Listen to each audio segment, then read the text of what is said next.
Thank you. All right, you're Derica Johnson.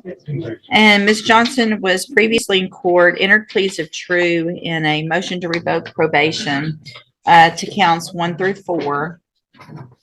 On probation for aggravated assault causing serious bodily injury, and that was a 6-year deferred probation. I've received an updated pre-sentence report. Has everyone had an opportunity to review that report? We have, Your Honor.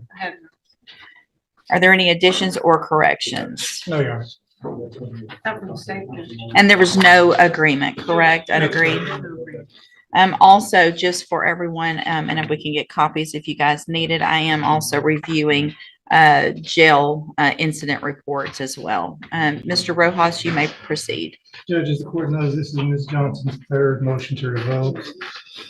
She's been given opportunities in the past to comply with ISF, MRT, and some mental health counseling. She hasn't taken advantage of all those opportunities. She has some CPS cases going on. She's kind of doing double load casework. She's got some CPS cases in Harris County. She's taking some classes through. Right away, we see a bit of a courtroom scramble. The defense wasn't expecting to file paperwork today, but in law, timing can make or break a case. Miss one document, and the entire sentencing process can grind to a halt. Picture the pressure. Your client's future hanging in the balance while you're racing to get an email sent at just the right moment.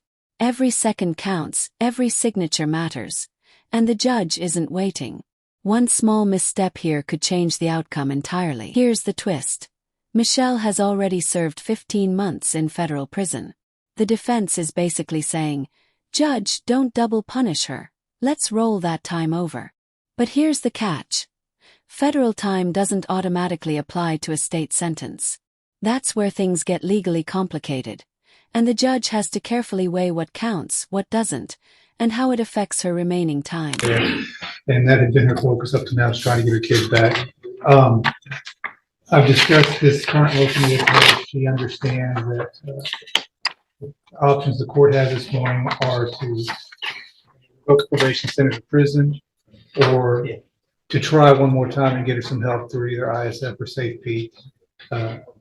In discussions with Ms. Johnson this morning, I think the option that she would rather do is to ask the court for some mercy and give her the lowest amount of time in prison possible. We would request something in the neighborhood of 2 to 4 years. She, at this point, doesn't feel that she needs a drug treatment, and the ISF program is this thing that, well, she was removed last time because she's pregnant. She's not pregnant right now, so I think this would be the perfect time for her to go to ISF and get that help. But she tells me that she doesn't want it. She would just rather go to prison and get this case over with. Ms. Malfino? Judge, I concur with Ms. Lopez's updated PSI. It's very thorough and goes through every opportunity this individual has been given by the court. It's a shame she doesn't want the help. Really could help her. I mean, if she was using last time while she was pregnant, she's obviously somebody who has an issue that needs to be addressed. But she doesn't want the help. I guess she shouldn't take up someone else who wants the help spot. And so I think revocation is appropriate with something in at least in the mid-range. Notice how the judge is caught in a legal catch. 22. He's not opposed to giving Michelle credit, but the system is tied up in red tape. Without a TDC number, essentially Texas's inmate ID, he can't simply apply the time served. It's like trying to cash a check without a bank account. Every step requires verification, and until the paperwork lines up, the process can't move forward. Meanwhile, Michelle's future hangs in the balance, and every delay adds uncertainty. In court, even small procedural hurdles can have huge consequences. Just let me look real quick. Let me see what this. Looks like she had one prior MTRP and was given 120-day sanction at that time in 2023. I mean, the facts of the underlying case, I think she threw a bottle at a girl and waved a knife at another. We pled on dismissed from originally. I think nobody was injured, judges, just threats basically. well, she threw the bottle attempting to hit someone else, but it hit someone, but it hit someone else in the head. Well, there's no accidentally. You meant to hit somebody with it. You just hit the wrong person, right? No. No. This is the courtroom version of a compromise. Rather than getting bogged down in state prison bureaucracy, they opt for a downgrade. A lighter charge, a cleaner sentence. And Michelle avoids getting stuck in legal limbo. Sometimes justice isn't just about punishment. It's about finding a solution that actually works. It's a reminder that the system can bend toward efficiency without abandoning accountability. Because, Ms. Johnson, you have been coming here now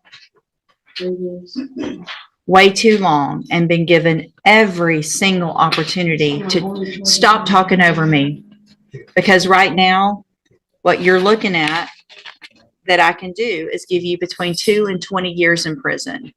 And the more you talk over me and are disrespectful, the higher number that's going to get. Do you understand?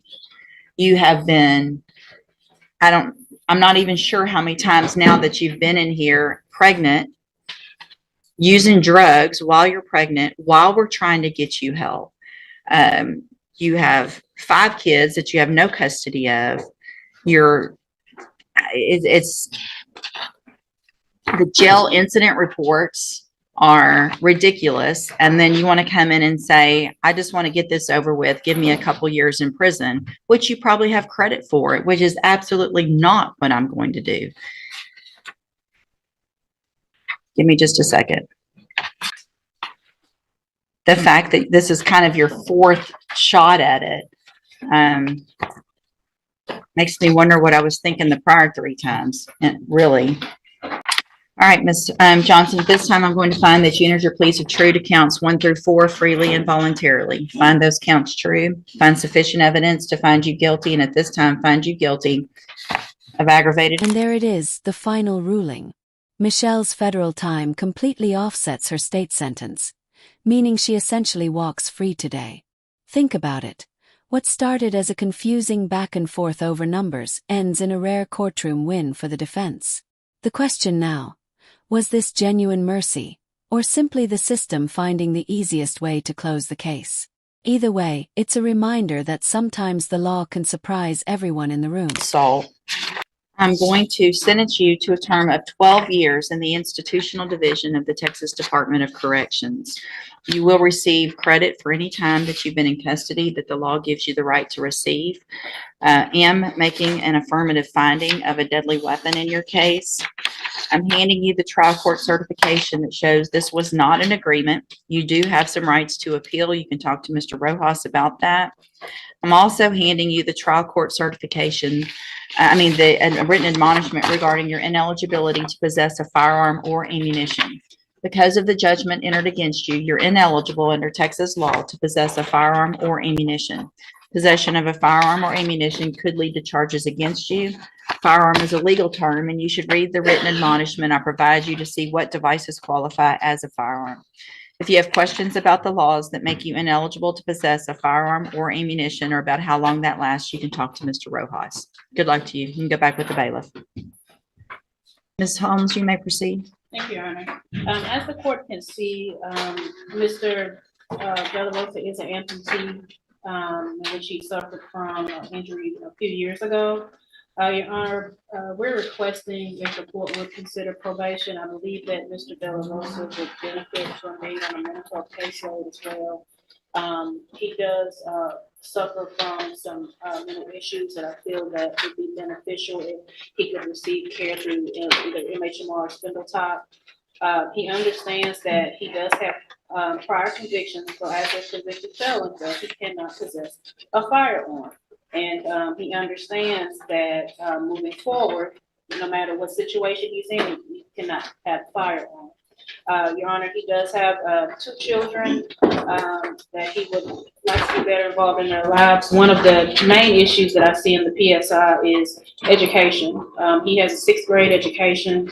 I think it would also benefit if he would be allowed and participate in the GED program through the probation department as well, to help him to develop some skills so that he can make better decisions and get his high school, at least minimum high school equivalency.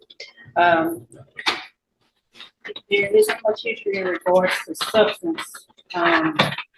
With regards to substance abuse, it looks like maybe alcohol, that he drinks on occasion. And he has no problem, it says, in his recommendations to avoid any association with the co-defendant Ashley Faye. And as I stated, Your Honor, he would be willing to adhere to any referrals or treatment plans or directives that probation may recommend. And so we are requesting probation. Thank you, ma'am. Mr. Nichols? Your Honor, he has 3 prior felony convictions, one for being a felon in possession of a firearm, one for aggravated assault with deadly weapon. He should have been habitual. I took into consideration his health issues when I made the offer of an 8-year cap. I don't know that he deserves any more consideration for what has happened to him. You see his gang history, his criminal history. I think 8 years is appropriate in this case. And I'm sorry. Mr. De La Rosa, you wanted to say something? I do got priors now, but I don't know like juvenile stuff like that. So in 2015, you were not a juvenile. 2015, that when that conviction was like, I think 7 years. That was your conviction for unlawful possession of a firearm by a felon. And you got a 2-year sentence. Yeah, no, but I did my time and I did parole. I did good behavior. Right. And so you should have learned. Not that you can't possess a firearm. I mean, and Ms. Holmes is doing the best she can, saying that, you know, you understand and that you can't possess a firearm, but you've already gone to prison for that. So I was at the wrong place, wrong time. Now, I mean, it wasn't my possession due to the fact that I am mistaken. I'm not denying it, but you know, what I'm saying, I'm good to serve. I feel like a second chance or something. well, So I always keep like I want to get thrown in prison, come out when I'm 38, something like that. well, and I understand. Well, and here's the thing, Mr. De La Rosa, nobody wants to get thrown in prison. And what I do today isn't anything that I'm doing. It's where you've gotten yourself with your history since you've been a juvenile into being an adult, knowing that you cannot possess a firearm. You've got 3 prior felony offenses. One was when you were certified as a juvenile, that first one. And then if you didn't understand the law about deadly weapons, you should have, or carrying a firearm, you should have back in 2015. I'm going to find that you entered your plea of guilty freely and voluntarily. Find sufficient evidence to find you guilty, and at this time find you guilty of unlawful possession of a firearm by a felon. I'm going to sentence you to a term of 6 years in the institutional division of the Texas Department of Corrections. You will receive credit on that sentence for any time that you've been in custody that the law gives you the right to receive. I'm handing you the trial court certification that shows this was an agreement I followed, so you've waived your right to appeal. I have also handed you a written admonishment regarding your ineligibility to possess a firearm or ammunition. Obviously, we know this now. I'm required by law to read this to you. Because of the judgment entered against you, you're ineligible under Texas law to possess a firearm or ammunition. Possession of a firearm or ammunition could lead to charges against you. Firearm is a legal term, and you should read the written admonishment I provide you to see what devices qualify as a firearm. If you have questions about the laws that make you ineligible to possess a firearm or ammunition, or about how long that lasts, you can talk to Ms. Holmes. All right, good luck to you, sir. You can go back with the bailiff.